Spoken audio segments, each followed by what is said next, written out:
السلام علیکم ورحمت الله وبرکاته. نننی ویډیو به مونږه د توبې په باره کې کوو. ګوره انسان ته خدا پته نه لګي چې زه به کله مرم. یو نیمه ویډیو به پکې داسې اصلاحي هم کوو ځکه وظایف هم یوازې نه دي. کم از کم د انسان اصلاح کول هم دا ضروري څیز دی، وظایف هم ضروري څیز دی ځکه دا د انسان سره تړلی شوي دي. په انسان به مشکلات راځي، دی به الله ته رجوع کوي، خو اوس د الله د رجوع دپاره یعنی خپل یقین مضبوطول، نو انشاءالله د اصلاح دپاره به پکې هم یو نیمه ویډیو لازمي کوو. دا واورئ جي، یو انسان ته دا پته نه لګي چې زه به کله مرم، نو چې چا ته دا پته نه لګي چې زه کله مرم،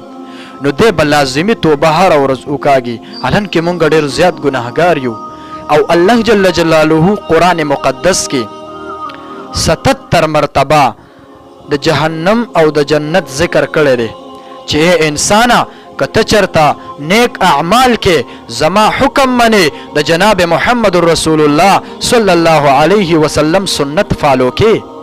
نو بیا به ته جنت ته ځې. او که نه ته زما حکم نه منې او د دوانو جهانو سردار مبارک جناب محمد رسول الله صلی الله علیه وسلم مبارک طریقې دا خپل ځان ته نه راولې، دا په خپله زندګۍ کې نه راولې، نو بیا به ستا دپاره جهنم وي. الله جل جلاله قرآن مقدس کې فرمایي فاما من طغى وآثر الحیات الدنیا فان الجحیم هی المأوى. دا پکې اوس رالی دا آیات کریمه. الله جل جلاله فرمایي فاما من طغى، چا چې سرکشي وکړه، وآثر الحیات الدنیا او د دنیا زندګۍ له ترجیح ورکړه، فان الجحیم هی المأوى. الله جل جلاله دې ته موږ ټول وساتي. الله جل جلاله فرمایي د ټکانه به جهنم وي. اوس الله جل جلاله فرمای واما من خاف، او څوک چې زمانه ویره دی زما حکم او د دوانو جهانو سردار مبارک جناب محمد رسول الله صلی الله علیه وسلم هغه طریقې په خپل زندګۍ کې راوستي، فإن الجنة هي المأوى. الله جل جلاله قرآن مقدس کې فرمای د دې لپاره به جنت وي. نو الله جل جلاله د جهنم او د جنت ذکر دا چې کوم دی په قرآن مجید کې 77 مرتبه کړی دی. اوس دغه شان د سزا په باره کې 117 مرتبه ذکر کړي چې الله جل جلاله فرمای کدا کار کې ستا بدا سزای، کته زنا کې ستا بدا سزای، کته سودخور ستا بدا سزای، کته رشوت خور ستا بدا سزای، کته د خلکو مال لوټ کې ستا بدا سزای، کدا غشان د یتیمانو مال خوري ستا بدا سزای، کده بل مسلمانو حق خوري ستا بدا سزای. نو الله جل جلاله د سزا په باره کې قرآن مجید آیات کریمه چې کوم دی د 117 مرتبه د سزا آیاتونه او د سزا ذکر چې کوم دی هغه څومره کړي په قرآن مجید کې 117 مرتبه دا ذکر کړي دي. خو اوس د دې نه بعد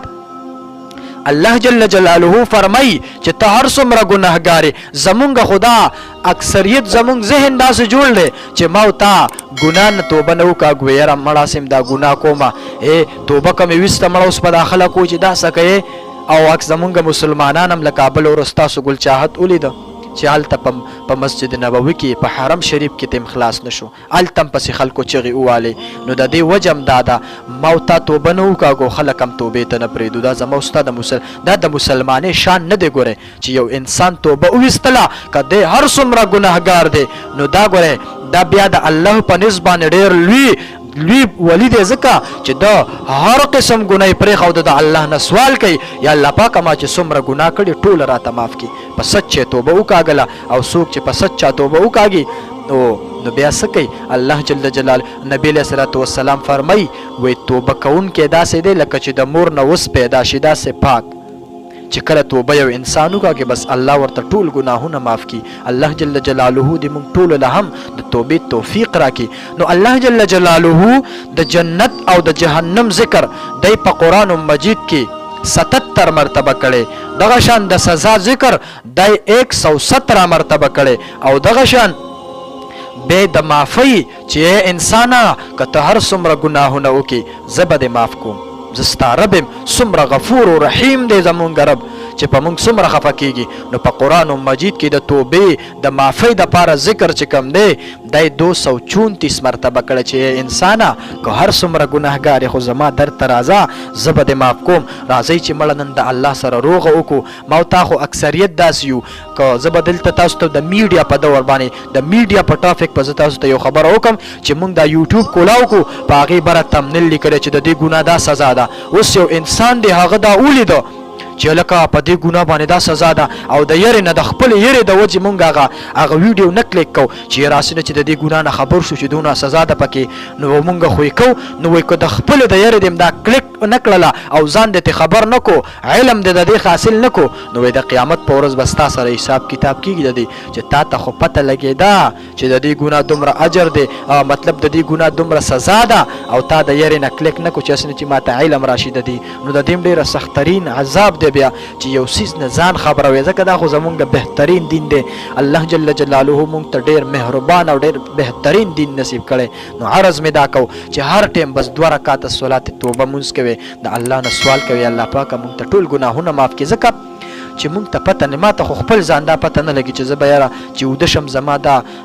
ذهن دی چې یاره زه به راپاسم او که راپا به نه سم په مونځ کې زه یا رسول الله صلی الله علیه وسلم فرمایي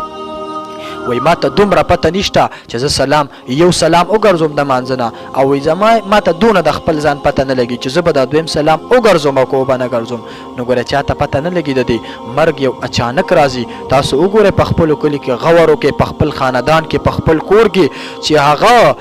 نوجوان ښایسته بهترین نوجوان سبا یې اعلان وشوي په حق ورسېد نو بیا هغه نوم هم کټ شي بیا ورته خلک وایي مړی د مړي کور کم یو دی د هغه به خپل محمد نومي احمد بی نومي عبدالله بی نومي خو بیا ورته څوک احمد محمد او عبدالله نه وایي بیا ورته وایي لکه د مړي کور کم ځای کې دی نو بیا ستا هغه نوم نشان هم ختم شي نو عرض مې دا کوو چې کم از کم توبې الله جل جلاله دې موږ ټولو ته د توبې توفیق راکړي نو عرض مې دا کوو چې کم از کم دروازې توبه وکاږي والسلام ډېره مهرباني الله هم راته خوش